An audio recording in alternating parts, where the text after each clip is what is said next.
ప్రార్థన చేయాలి. ఏం చేయాలి? ప్రార్థన చేయాలి. దేవుని దగ్గర కొంత సమయం నువ్వు గడపాలి.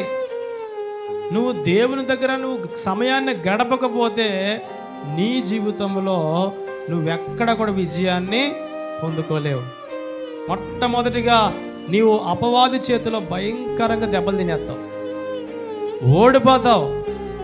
అపవాదిని మనం జయించాలంటే మనకి ఏం కావాలి చెప్పండి? ప్రార్థన అనే ఆయుధము కావాలి. ప్రార్థన లేకపోతే మనం ఏమీ చేయలేము. నీ జీవితంలో ఏమీ చూడలేవు. ప్రార్థన పరిస్థితులను మార్చేస్తుంది. ప్రార్థన ఏమండి, నీ ఇష్టాన్ని కాకుండా దేవుడు మరి ఏ ఇష్టాన్ని కూడా నీలో జరిగించడు. దేవునికి స్తోత్రం చెప్పండి.